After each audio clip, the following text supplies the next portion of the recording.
Roach King, what's up, man? How are you? I've been better, man. You doing all right? You Yeah. struggling a little bit? Case of the Mondays? God, man, just that was flying up there is just it's almost easier to drive, to be honest with you. From Tampa, yeah. Yeah. The connecting flight, I'll tell you what, I'll never fly to Atlanta ever again. I will never do it. Tough airport. Golly. Yeah, it was not fun, but yeah, I mean, it was a long weekend. So, I was there since Thursday morning, and obviously the game didn't help anybody in garden and black colors. So yeah, it was a tough one for all of us. Yeah, I was going to say, Steven, outside of that, how was the weekend? Because we all saw you were with Steve Tannehill, and Yeah, I know you were out and about on the town and everything. How was it being back in Cole? How is it for you coming back, I guess? it was awesome. It was awesome. Had a great turnout at Grains on Friday. Got a chance to see Jen Kirkman from KW. He's been a family friend for 2 decades now, throughout the beer business. But yeah, man, just it was good seeing everybody. And believe it or not, that was the first time ever going to group therapy. And holy shit, You went to the Friday after class thing, right? Didn't you go to that? Yeah. Yeah. But I'm saying that was the first time ever being there, and I was Okay. like, this place is absolutely insane. Oh my god. They have a good time there for sure. That's a fun little watering hole, if you will. Yeah, so, for sure. Yeah. Well, like you mentioned, the game made the weekend rough, and we'll go ahead and get into it. Just first, I want to get your take and impressions on Georgia, because I think that's where I know, this is obviously, we call it, Stephen, Therapy Monday. And for many, many folks, that's what these types of Mondays serve as. And this one even more so than last week, because I feel like last week, we were sitting here, hey, there's positives to take away, even though you lost. But when you lose 48-7, I don't think you're leading on Monday with, well, let's talk about all these positives that came from the game. But you do really have to start with, like we talked all last week, man, Georgia is, they're just loaded. Every single position, they've got elite depth. They are truly one of the elites in college. Well, I really believe it's them in Alabama. They're just in a class of their own at this point. For sure. It's them in Alabama, and it's almost like Georgia's kind of taking the lead now, as far as like being the most dominant team in the whole country. They are a well-oiled machine, and that was tough to watch, man. But they're the number one ranked team for a reason. I'm pretty sure they're number one right now, aren't they? Yes. Yeah. They took over that number one spot last week. So yeah, well deserved number one. Yeah, for sure. They on every facet of the football team. Their offense, offensive line, run game. Just quarterback. Everybody's just kind of firing on all cylinders. And I was talking with a couple older players, and they were just like, dude, the confidence level that Georgia's playing with, like they just know walking into every stadium, they're just going to beat your ass like down. So that's the kind of confidence that you like to have from a team. And it doesn't look like we have that right now. Yeah, you can definitely tell because you listen to Kirby after the game, and they're talking about that defense is expecting to give up 0 points. And you got to have confidence to be playing with that type of expectation, that type of elite level, if you will. We'll start, Stephen, obviously with the offense, and I want to get to the defensive side because they need to we need to talk about that as well. But obviously, offensively, a lot of the conversation centers around some of the decision-making, the play calling, if you will. And again, we're going to get specifically into the players themselves and the play on the field. But just what you saw from the Gamecocks offensive game plan. I know it's really tough. It's much easier said than done to say, well, just devise a game plan to go up against number one Georgia, the best defense in college football. That's why I said last week I was not envious of Satterfield and Beamer having to sit there in the film room and be like, how are we going to attack these guys? But, of course, listen, when the offense doesn't perform, the offensive coordinator is going to hear it. And it's interesting, though. You hear fans and the cries for fire Marcus Satterfield come out, or there needs to be a change, what have you. But I talked to former players behind the scenes. I talked to a guy like Jake Crane that, used to coach football. I talked to a buddy of mine who's coaching in college football right now. And all they tell me is how overrated scheme is. And they say it really does just come down to players. And they say, and this comes directly from a guy who's in the SEC coaching, Chris, bad players make bad, or coaches look bad. Average players make coaches look average, and great players make coaches look great. So when you look at the scheme and the game plan, like where do you fall on that? Because again, from others I've talked, they said there were plays to be made there Saturday and they just weren't being made. So, I mean, is it a mix of both? Like, because everybody wants to pin it on Marcus Satterfield right now. Yeah. And shit flows downhill, so, I mean, if he's going to catch the blunt of that, I mean, he's going to catch the blunt of it. That's just what it is. But that being said, I remember there was a saying, I'm not sure exactly if I'm going to butcher this or not, but it was like, it's not about the X's and O's. It's about the Jimmys and Joes. Yeah. Yeah. So, I mean, it's 100% accurate. When we had Lattimore, we had, Jadeveon, or we had Alshon, we had these guys. It's not like, hey, I need you to run this directly at 12-yard route. You got to run it exactly at 12 yards. You don't get 12 yards, we're in trouble. It's like, no, man, if he runs 8 yards, if he runs 10 yards, I'm sure he's going to make a play. And that's just, it's kind of like how that is, man. And we just got to get back to the recruiting side. It's really tough when you got guys in your backyard that are winning national championships, talking about Clemson. They're recruiting their ass off. You got Georgia winning the national title. Everybody's just recruiting at that next level, and we got to get there in a hurry. And that's just what it comes down to.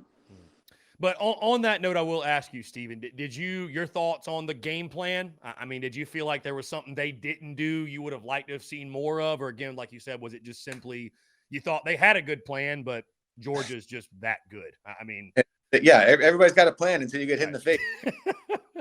And they hit the shit out of your face, and they want to make sure that that they hit you. So, I mean, I would have liked to see a couple more. I mean, as stupid as it sounds, a little more trick plays, a couple more, I don't know, but I know that's kind of like real gimmicky. But at the end of the day, man, you got to do something to kind of change the momentum. Doing the bubble screens and the slants and the draw. I mean, you got to take some shots when you're playing against the number one team. You just got to. Yeah, for sure. Now, you talk about Spencer Rattler, and obviously, again, the second guy in that chain, shit flows downhill. I think the quarterback's the one that's going to catch the heat. And, you look at that game again on Saturday. It's against Georgia. He has the 2 interceptions. Just talk about what you saw from Spencer. I think the number one thing that I think everybody's seeing at this point now, Steven, and I think a lot of it, maybe, some of it comes back to him not trusting his line. It just goes back to what you were saying since the jump. He moves his feet a lot. I mean, he does not look comfortable in the pocket. Let me just put it that way. Like from what I can tell, he's not, and again, it's Georgia, so I'm not surprised he's not comfortable, but your overall thoughts on Spencer Rattler's play. What did you see? I know that's a really tough, it's hard to draw conclusions, I guess, or look at that as like, well, that's your test and that's it. And that's who you are, right? Because I'm sure they're going to perform well against Charlotte, SC State, and you go throughout this season, if you will, with much more manageable competition for where we're at right now. But, your thoughts on Rattler and just his play, and it was just kind of another tough day for him. Yeah. Like I said, man, in that very first game, I just, everybody's like, oh, the offensive line is, trash. They're this and that. It's like, there was times where, I mean, you got to bail your offensive line out. You got to throw the damn ball away. Don't hold the ball for 5 seconds and expect these guys to hold the guys up. I mean, it's, when you're holding the ball for that long, it's tough to hold your ground. So, I mean, like I said, the same thing. He is, I feel like, in my personal opinion, that he's moving around a lot. He's seeing the rush, not necessarily feeling it. He's more seeing it. And it's a lot different than the Big 12, it just is. So they got to figure something out, man. I know I keep saying they got to figure something out, but people are starting to lose patience. And when you get your ass handed to you, by 41 points, then it's, especially at home, that people are heads are going to start wanting to be rolled. And I think, Steven, that's what's really tough to stomach, because I mean, I'm sure you saw, I picked 41-10, right? Like I'm going to keep it a buck. I'm going to keep it real. And if I think we're going to get killed, I'll just tell you, I think we're going to get killed and try to not sugarcoat it. But like, even with my pick, I just, it's tough because I expected Georgia to flex their muscles. They're an elite for sure. But like, also I don't think it's asking too much to ask a football team or asking Carolina to be competitive. You know what I mean? Just for a little bit, little bit. If they wear you down and Georgia shows, what, I think we can all live with that. But it's like you mentioned, it's like, we came in a year or two saying, it's more so a little bit this year about how you win and lose and show. I think what it is, fans, people want to see progress. And it's like, how do you quantify progress? Because I agree with you on the progress of the program. And as long as recruiting is staying positive and is doing well, then Shane Beamer is doing what he needs to do to build the program. That's not even worth discussing. I think they're obviously crushing on the recruiting trail. But fans just want to be able to cling to some sort of progress. Again, Georgia's not the team to, try to, I guess, get that out of, if you will. But Yeah, it's just tough. Like 24-0 at half. It's 38-0 in the third quarter. You're just like, dude. Because we see it on a weekly basis. Teams in college football, stay in games with teams they have no business staying in with. And it's just like, is it really good enough to just, well, Georgia's just better than us, so they're just going to wipe the field with us. It's just, right. It's tough to stomach. It is. 100%, 100%. I'm reading some of these comments right now, and it's kind of funny. It's like App State has better Jimmys and Joes than A&M, or no, I guess they're saying better than we do. But yeah, App State is playing. You were talking about confidence. App State, and I talk to Chase Bryce literally almost every single day. I mean, that is as confident as a football team as you can possibly have right now. And I mean, that's what I just don't see this out of us. I don't see the confidence exuding that, we're going to go in there, we're going to hang at least 40 points on you. Like, I don't care who we're playing against. We're going to put the ball in the air. We're going to score points. And, you look at App State, and they're going in there and he's throwing the shit out of the ball all over the yard. So I'd love to see that to kind of circle back and, talk about like what I'd like to see out of our offensive, system. But I'm not seeing it at all. Yeah. Well, I was going to ask you on that note, Steven, like, because I don't think we've seen that from the jump. And so it's like, where I mean, I guess it's hard to point out, like, why is that? Or where does that come from? But it is interesting, you point that out. And it's like, we're not playing with a whole lot of, at least it doesn't look as if we're playing with a whole lot of confidence or swag. And again, that's not just a Georgia game thing. That's from like the opening snap. That's from the opening snap this season. Yeah. And you know what? Who knows what it is. That's one disadvantage I feel like the NIL kind of caused is some of these guys are getting paid a lot of money, and they're just like, who gives a shit if we win or lose? Like, I'm going home and I'm driving a freaking, brand new Mercedes. Like, I just don't really give a shit. So, that's one disadvantage I think of the NIL, and I don't want to even say anything that's the case in that locker room, right. But that's just kind of my general opinion of the whole thing, man. I just remember, man, like I'd have cookouts and guys to my house every single Sunday after the game. It's like, that was fun. We either won or we lost, and it's like, fuck it, we gotta be a team. We're gonna get back confident, and you gotta have that team camaraderie. I don't know what it is. Again, I'm not in the locker room. I don't see a whole lot of that right now. Yeah. And I mean, to point it out too, and not trying to put you on blast, Steven, but you're talking about how much it meant to you. I mean, I remember, I don't know if folks remember this, by the way, after that Papa John's Bowl, wasn't that the game? I think you were tearing up in the post game.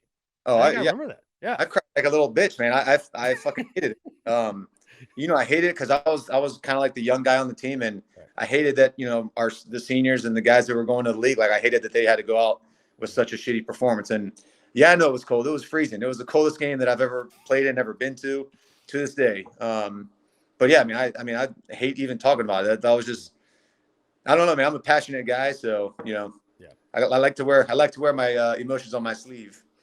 Yeah, for sure. One last thing, Steven, and we'll get off the Georgia game mercifully. On the defensive side, I mean, you have 5 starters out. Even if you had all hands on deck, it was going to be a really tough task.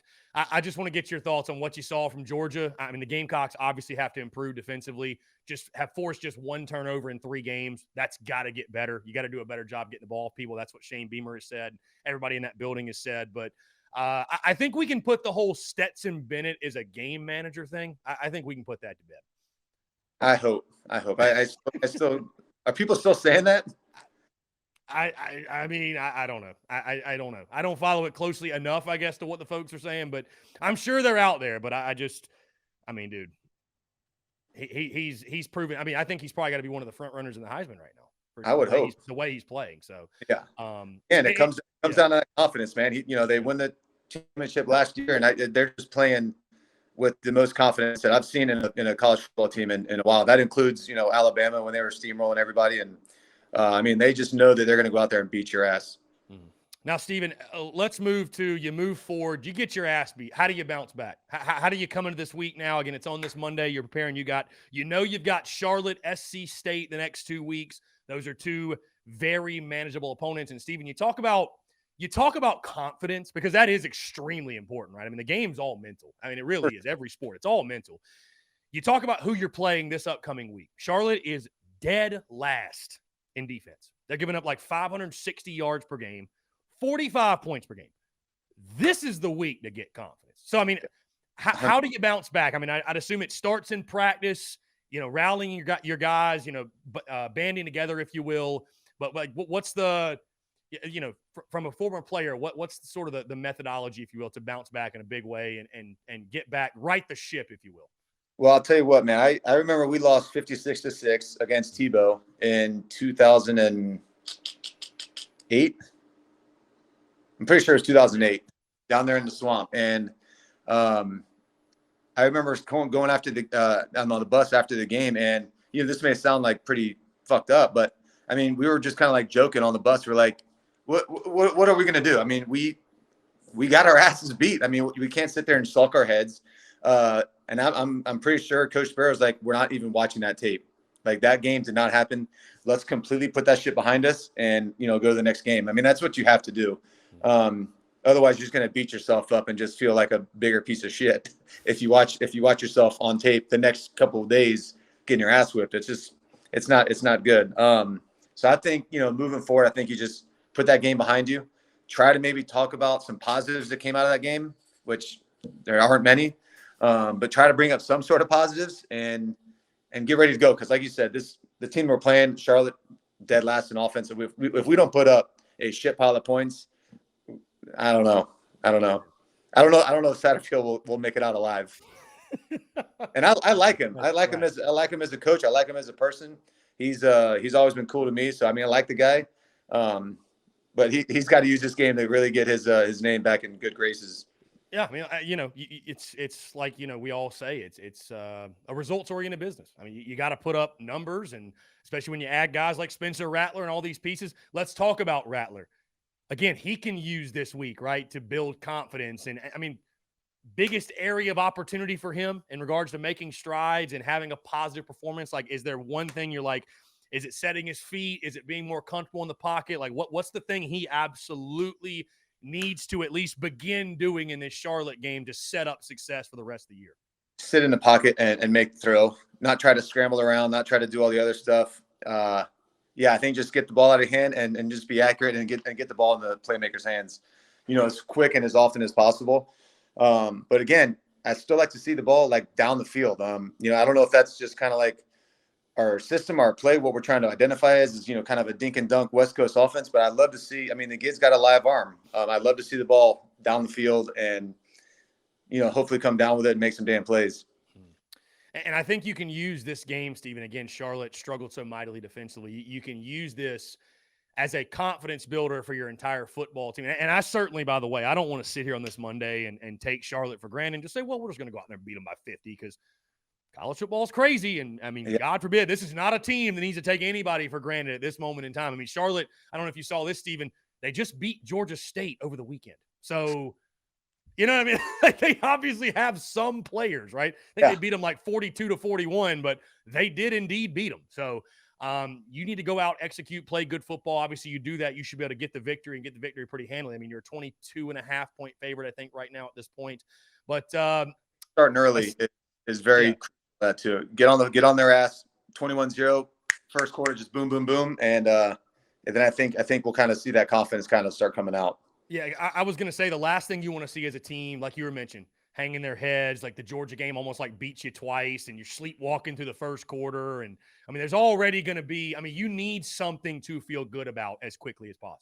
100%. I just saw that's a noon game again? Well, so this weekend is actually 7:30. South Carolina State was announced today as a noon kickoff. Okay. So that'll be the next weekend. So well, I'll be up there for that. Yeah. So a little nooner for the SC State game. Love that. Yeah. Another early tailgate. Love that. Yep. And I know we'll figure out, we'll collab on that stuff. I'm just thinking here, last thing before we get you out here, Stephen. I mean, again, I feel like I'm going to sound like a broken record to continue to ask you this, but thoughts on identity moving forward. I mean, I feel like you've got Charlotte, SC State, then you got Kentucky and Lexington. That's where this season sort of comes to a head, I feel like, in regards to shit or get off the pot. Like, which way is your season going to go? I mean, you need to build an identity that best suits the talent you have on the roster, the talent you have in the offense. But you look at this team, you're like, this is what this team's identity should be. Does it stand out to you at all? Like, obviously they got to run the football better. They've just got to run the football better. I think it just all comes down to that, really. Yeah, but yeah, I don't see an identity at all. Yeah. So I mean, yeah, I don't Yeah. I don't even You got to build one. You got to use these next 2 weeks to build one. You have to. 100%. Yeah. So we'll see, man. Like I said, we got to jump on these guys early, and not let them stick around, because if that starts happening, then it's I think the boo birds may be coming out, Right. and that's never fun. That's not a really good confidence booster. No, I was going to say, Stephen, for you guys, I mean, the mentality going in games like this, I mean, I think of it from the baseball perspective, like when you're playing your non-conference, like you're like, man, this is the time to, kind of flex, boost your stats. Like these are stat booster games. Like, again, 100%. don't take your opponent for granted, but I'm sure, again, coming from your perspective when you're a player, it's like, bro, let's go out here and throw up 100. I mean, if we can, you know what I mean? Like 100%. boost the stats up. Yeah. Yeah. But I mean, it starts with the week of practice, man. If you go in there and you're just kind of bullshitting around and like taking it for granted, these guys are D1 college football players. I mean, they're not just a bunch of morons. They may come around and hit you in the face if you're not careful. So I think, like I said, I think you forget about this past game. Try to figure out whatever positives you can from this past Saturday, and get your confidence back, and just have a great week of practice. Have everybody flying around. Don't let anybody just kind of coast through the week, and then go out there and put on a show on Saturday night. Stephen, well said, my friend. Always appreciate your insight. Always appreciate you taking the time, and looking forward to a lot more cheerful Saturdays, much more cheerful Saturdays than the one we had this past weekend. So I hope. I hope But so. We'll link up in 2 weeks. Yeah, for sure. We'll go ahead and get that taken care of early in this week and fire it up. So you guys stay tuned for that for sure. But yeah, like I said, Stephen, I truly appreciate you taking the time, my friend. It's always a pleasure. Absolutely, man. We'll see y'all. Yeah, man. We'll talk soon.